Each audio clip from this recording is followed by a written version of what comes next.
Akkam jirtu hordoftoota fi jaalatamtoota chaanaalii Barumsa har'aa kan waliin ilaallu seekshin samarii fi review questions kan waliin ilaalu ta'a. Haga xumura viidiyoo kanaatti na waliin tura. Egaa seekshin samariinis maal jedha? The force per unit area acting on an object is the stress and the resulting fractional change in length is the strain.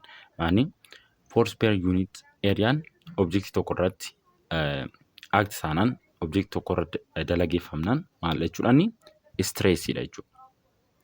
Sababa sanaan immoo jijjiiramni leengizii ni jira. Jijjiiramni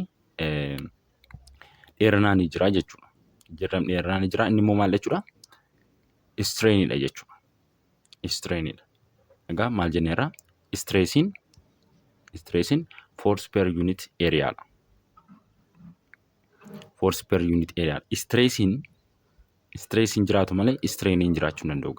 Egaa waan tokko humna object tokko irratti humna yeroo irratti dalageessitan miti egaa kan inni leengizii isaa jijjiiruu danda'u.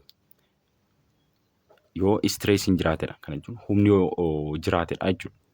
Humni irratti dalageessitan kan isin change of leengizii argachuu dandeessan jechuudha. Jijjiirama leengizii kan isin argachuu dandeessan. Jijjiiramni leengizii argame sun immoo maal jechuudha? Strainidha jechuudha. Stressiin jiraatu malee strainiin hin jiru jechuudha. Tensile or compressive stress causing elongation or shortening of the object and is due to an external force acting along only one direction perpendicular to the cross section. Maani tensile yookiin compressive stress jechuudha. Asirratti akkuma argitan causes elongation kana jechuun dheerachuu jechuudha. Elongation dheerachuu jechuudha. Kana yeroo harkistan jechuudha. Tensile yeroo gootan yeroo harkistan maal ta'a? Elongation ta'a. Inni dheerata jechuudha. Compressive yeroo ta'u immoo yeroo walitti butamu immoo maal ta'a? Shortii ta'a jechuudha. Shorting ni gabaabbataa jechuudha. Of the object and is due to an external force. Humna alaa yeroo irratti dalageeffamudha jechuudha. Kan elongation ta'u yookiin shorting kan inni ta'u jechuudha. Yookiin kan gabaabbatu yookiin kan dheeratu jechuudha. External forcein irratti dalagaa jechuudha objectii sana irratti. Innis maani an irratti dalagamu perpendicular cross sectioniitiin jechuudha. Perpendicular. Kana jechuun cross sectionii yoo kana ta'e humni irratti dalagaa external forcein sun immoo perpendicular cross sectionii kanaati jechuudha. Kana jechuun cross sectionii isa kana yoo ta'e forcein immoo isa kana jechuudha. Forcein immoo isa kana jechuun perpendicular waliif ta'a kana jechuun angilii forcii kanaa fi cross section area kana jechuudha. Maala digirii 90 safara jechuudha. Gidduu isaanii digirii 90 safara kana perpendicular ta'a jechuudha. Kamiif kam forcii nuti irratti dalageessinu sanaa fi cross sectioniin kun isaan gidduu kan jiru jechuudha. Digirii 90 jechuudha.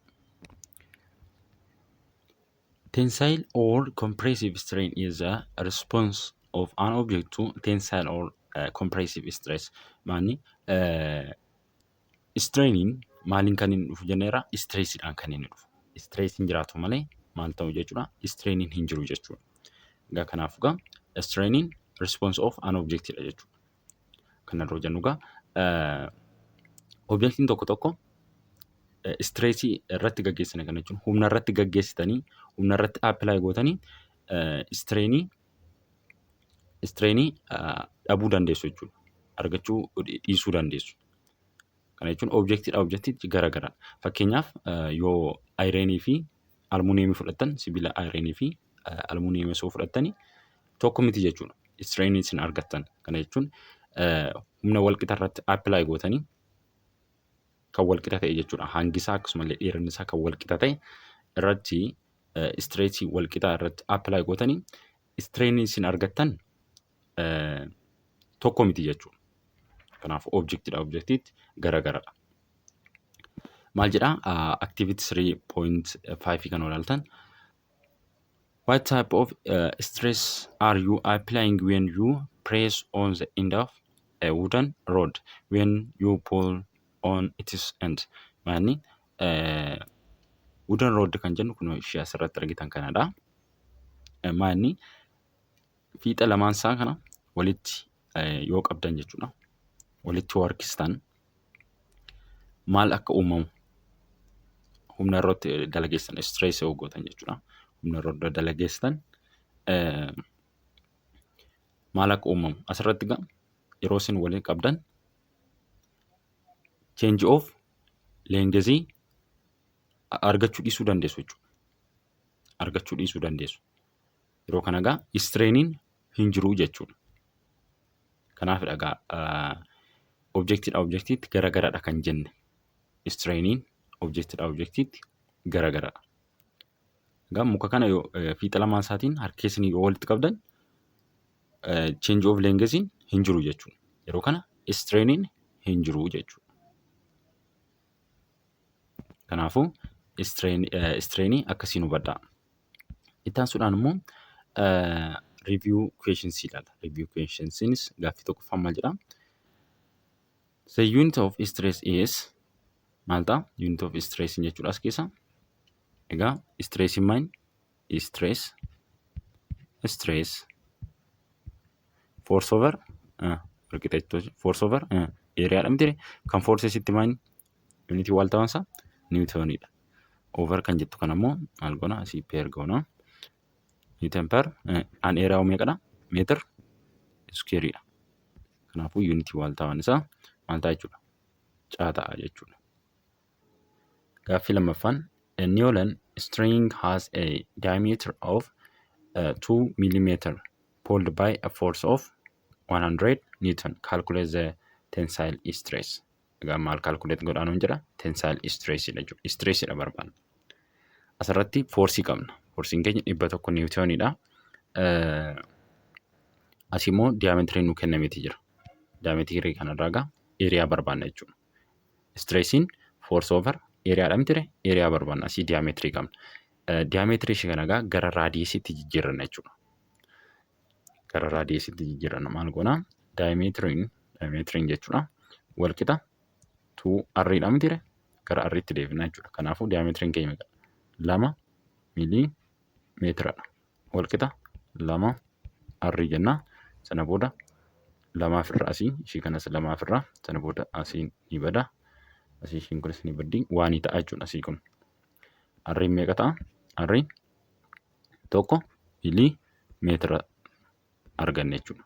Raadiyeesiin isaa meeqa jechuudha? 1 millimeetiradha. Kanaafuu 1 millimeetira kana immoo gara maalii jijjiirra? Gara unity wal ta'aatti jijjiirra. Innis meeqa ta'a? Gara meetiraatti yeroo jijjiirtan 1 millimeetira gara meetiraatti yeroo jijjiirtan meeqa ta'a jechuudha? Tokko baay'isu scientific notationidha yeroo barreessan 10 to the power of -3 meetira ta'a jechuudha. Egaa raadiyeesiin keenya kana ta'a jechuudha. Raadiyeesiin keenya kanadha. Amma egaa area akkamiin barbaanna? Area walqixa jechuudha. Pi r square dha miti r'iin keenya meeqadha? Tokko baay'isu 10 to the power of -3 meetiradha jechuudha. Kanaafuu square goona jechuudha ishii kana yeroo hojjennu jechuudha. Kanaafuu r kana qabna nu hojjennaa jechuudha. Kanaafuu eriyaan walqixa meeqadha? Eriyaa walqixa pi r square dha miti kanaafuu walqixannaa asitti eriyaadha. Pi meeqadha? 3 tuqaa meeqa? 1 miti baay'isu meeqattu? R'iin keenya 1 baay'isu 10 to the power of -3 meetira square'n ishiin kun asitti r'iin square waan taateef jechuudha. Kanaafuu ishiin kun meeqa taati?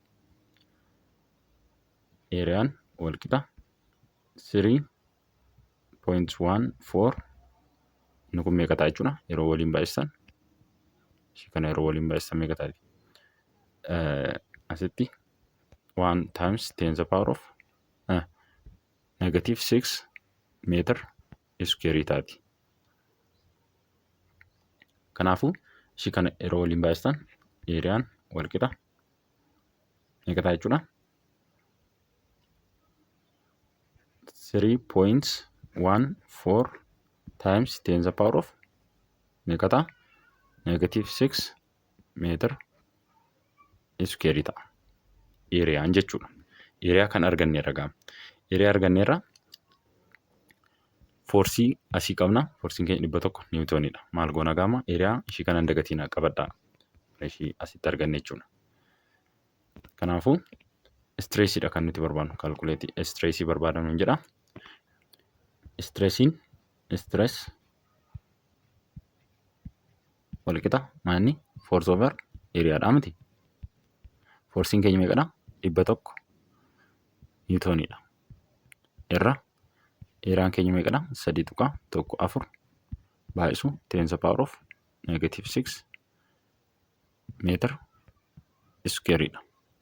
Kanaafuu 100 niwutoonii hiruu 3.14 baay'isu 10 to the power of -6 meetir iskeerii yeroo hirtan meeqa argattu? 3.18 baay'isu 10 to the power of 7 Newton per meter iskeerii ta'a jechuudha. Kana kan isin argattan. Kana gaa maal gootu? Ishii kana kaalkuleeshiniidhaaf akka isin mijatuuf maal gootu? Ishii kana gara saayintifikiitti deebistu. Kana jechuun ishii kana akkamiin barreessitu? 1 times 10 to the power of 2 Newton akkasitti barreessuu dandeessu. Sana booda isa kana faana wal isinii fakkaata jechuudha. Foormii isa kana faana wal isinii fakkaata. Sana booda hiruun isaa isinii dhabu. Yeroo hirtan kana kan isin argattan jechuudha. 3.18 baay'isuu 10 to the power of 7 Newton per iskeerii argattu jechuudha. Gaaffii sadaffaan immoo maal jedha? A load of 2 kg is applied to the ends of a wire 4 meter long and produces an extension of 0.24 millimeter if the diameter of the wire is 2 millimeter. Find the stress on the wire and the strain it produces. Maal barbaadaanu jedha? Stressii fi strainii barbaadaanu jedha. Tensile stressii fi tensile strainii barbaannaa jechuudha. Maaltu nuu kennamee jira? Asitti maasiin nuu kennameeti jira. Innis meeqadha? 2 kilogiramadha. Kabraa immoo leengiziin nuu kennamee jira. Original leengizii jechuudha. Innis maani meeqadha? 4 meetiriidha. Change leengiziin immoo meeqadha? Change leengiziin immoo 0.24 millimeetiriidha. Diametiriin waayirii sanaa immoo meeqadha? Diametiriin waayiricha 2 millimeetiriidha. Asirratti gaa stress yeroo barbaadnu stressiin force over area miti. Asirratti gaa forsiin silaan jiru akkamitti argachuu dandeenya kan jedhu asirraa M nu kennameeti jira. M nu kennameeti jira. Maal jenneerra barnoota darbe keessatti forsii walqixa M G faana walqixaa jenneerra. M qabna. G immoo maani? Gravitiidha jechuudha. Inni immoo meeqadha? 9.8 faana walqixaadha jechuudha. Kanaafuu akkasiin argattu jechuudha forsii. Maal gootu jalqaba? Forsii haa barbaannu jalqaba irratti kan isa kanaa jechuudha. Forsii maal akkamiin hojjettu? Given jettanii yoo hojjettan jalqaba. Given jettu. Given kan nuu kenname maalla? M nu kennameera. M walqixa meeqadha? 2 kiloogiraam. Kabraawu maalla? Leengiziin nu kennameera. Original leengiziin meeqadha? 4 meetiriidha. Kabraawu change leengiziin meeqadha? 0.24 millimeetiriidha. Kabraawu maaltu nu kenname? Diametiriin nu kennameera. Diametirii walqixa meeqadha? 2 millimeetiriidha.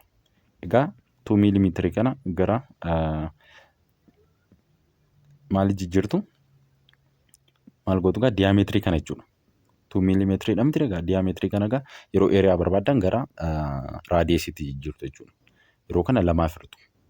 Maaliifii diaametirii walqixa 2R faana walqixa waan ta'eef jechuudha. Maal gootu? Lamaaf hirtu. R barbaaduudhaaf jechuudha. Isa argattan kana yeroo lamaaf hirtan jechuudha. 2 millimeetirii kana meeqa argattu? raadiyeesiin 1 miiliimeetirii ta'a jechuudha. Amma nuti foorsii barbaannaa jalqaba jechuudha. Gara eeriyaa otoo hin barbaadiin dura foorsii haa barbaannu. Foorsii akkamiin barbaanna egaa? Foorsii walqixa maal jenneerra? Foorsii walqixa M G faana walqixa jenneerra. M meeqadha? M'n 2 kiloogiraamidha. 2 kiloogiraam times 9 times 9.8 niitan per kiloogiraam jettu. Maaliif egaa waa'ee stresiiti kan nuti hojjennu waan ta'eef kanaaf akkasiin keenya jechuudha. Sana booda kana yeroo waliin baay'istan meeqa argattu? Foorsiin 19.6 niwutoonii ta'a jechuudha foorsiin keenya. Asirratti kiloogiraamni kun kiloogiraama kana ni balleessite jechuudha. Ishiin kun niwutoonii qofa ta'a. Kanaafuu foorsiin keenya meeqadha? Ishii kana hin dagatina. Foorsiin keenya meeqadha? 19.6 niwutoonii qabna jechuudha foorsii. Foorsii kana qabna. Amma maal barbaanna? Eeriyaa barbaanna jechuudha. Eeriyaa barbaanna. Maaliif? Stresiin force over eeriyaa waan ta'eef jechuudha. Stresiin stress maalla? Stresiin jechuudha force over eeriyaadha. Amma egaa foorsii arganneera. Foorsiin keenya meeqadha? 19.6 niwutooniidha. Amma egaa eeriyaa barbaannaa jechuudha. Eeriyaa barbaanna. Asirratti egaa eeriyaa akkamiin barbaanna? Diyaameetirii qabna. Diyaameetirii irraa maal goona? Raadiyeesii barbaannaa jechuudha. Amma egaa eeriyaa yoo barbaannu eeriyaan walqixa maanni? Paayi r squareedhaan ta'e diyaameetiriin immoo walqixa 2 r faana walqixa. Kanaafuu diyaameetiriin keenya meeqadha? 2 miiliimeetiriidhaan ta'e walqixa 2 r lamaaf yeroo hortan gama lamaaniin si lamni lamaan badaa maal ta'a? R walqixa 1 miiliimeetiradha. 1 miiliimeetiradha. Egaa 1 miiliimeetirii kana immoo gara maalitti jijjiirtu? Gara yuunitii waaltaatti jijjiirtu jechuudha. 1 miiliimeetira walqixa meeqa faana walqixa? 1 baay'isu 10 the power of -3 meetira faana walqixa. Kanaafuu R'n keenya meeqadha? Kanadha jechuudha. Meeqa? 1 baay'isu 10 the power of -3 meetira ta'a jechuudha. Kanaafuu egaa eeriyaa yeroo barbaannu maal ta'a? Paayi r squareedhaan ta'e kan nuti arganne R'n keenya ishii kanadha. Gara yuunitii waaltaatti jijjiirree jechuudha. Kanaafuu egaa maal goona? Eeriyaan jechuudha. Eeriyaa walqixa paayi meeqadha? Paayi meeqadha? 3 yoon jalqaba isinii barreessu paayi r squareedhaan ta'e walqixa jenna. Paayi meeqadha? 3.14 baay'isu meeqa argannee? R immoo 1 baay'isu 10 the power of -3 meetiriidhaan ta'e asirratti egaa iskuweeriin jirti. Iskuweer jennaa jechuudha asitti. Sana booda ishii kana walqixa jennatti 3.14 baay'isu 1 times 10 the power of ishiin kun -3 jetti. Ishii kana yeroo asiin iskuweerii gootan maal taati? Waliin baay'atte waan taateef -6 taati. Meetira iskuweerii taati jechuudha. Sana booda ishii kana yeroo waliin baay'istan ishii kana jechuudha. Maal ta'a? Eeriyaan 3.14 times 10 the power of -6 meetira iskuweerii ta'a jechuudha. Eeriyaan keenya. Dura foorsiin keenya meeqa ture? Foorsii keenya jechuudha. Inni meeqa ture jechuudha. Foorsiin yoo yaadattu ta'e foorsii nuti arganne meeqa arganne? 19.6 niwutooniidha ture miti. 19.6 niwutoonii ture foorsiin keenya. Kanaafuu maal gootu? Stress jettu qaba. Stress equal to force over area. Foorsii meeqa ture? 19.6 niwutoonii irra eeriyaan hoo meeqadha? 3.14 times 10 the power of -6 niwuton meetiriidha. Niwuton taane meetira iskuweerii. Kana yeroo waliif hirtan meeqa argattu? Walqixa stresiin jechuudha.